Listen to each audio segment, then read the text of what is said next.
തിരൂർ സൻഹ ഫാഷനിൽ കിടിലൻ വിലക്കുറവിൽ Onam special stock clearance sale. Visit today Sanha fashion Tirur.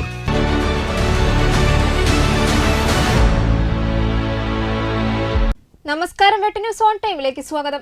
കല്യാണം ഇനി വേറെ level. Basid wedding mall, Basid arcade, Poongottukulam, Tirur. Phone 8075214911.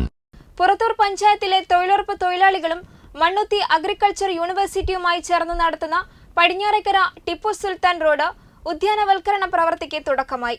Purathur ഗ്രാമപഞ്ചായത്ത് പ്രസിഡന്റ് CO ശ്രീനിവാസൻ ഉദ്ഘാടനം നിർവഹിച്ചു. തെയ്യംപാട്ടിൽ ജ്വല്ലറിയിൽ നിന്നും വെറും 2% മുതൽ പണിക്കൂലിയിൽ സ്വർണ്ണാഭരണങ്ങൾ സ്വന്തമാക്കാം. ഉടൻ തെയ്യംപാട്ടിൽ ജ്വല്ലറിയുടെ ഷോറൂം സന്ദർശിക്കൂ. പുറത്തൂർ ഗ്രാമപഞ്ചായത്തിലെ 1-ാം വാർഡ് മുതൽ പടിഞ്ഞാറേക്കര അഴിമുഖം വരെ റോഡിനിരുവശവും ഫലവൃക്ഷങ്ങളും അലങ്കാര വൃക്ഷങ്ങളും വെച്ചുപിടിപ്പിക്കുന്നതാണ് പദ്ധതി. പുറത്തൂർ ഗ്രാമപഞ്ചായത്ത് സെക്രട്ടറി ബിനു ടി സ്വാഗതവും ഗ്രാമപഞ്ചായത്ത് വൈസ് പ്രസിഡന്റ് സുഹറ ഹാസിഫ് അധ്യക്ഷയുമായി. പുറത്തൂർ ഗ്രാമപഞ്ചായത്ത് വികസനകാര്യ standing committee chairman K Ummer, വിദ്യാഭ്യാസ ആരോഗ്യ standing committee chairman KT Prashanth Mannuthy, agriculture university assistant professor Fasalu, panchayat അംഗങ്ങളായ അസ്പ്ര, യഹിയ, ഷെജിത മാപ്പാല, NSS കോർഡിനേറ്റർമാരായ അനന്തനാരായണൻ, നിത്യ മാത്യു എന്നിവർ സംസാരിച്ചു. വെട്ട ന്യൂസ് പുറത്തൂർ.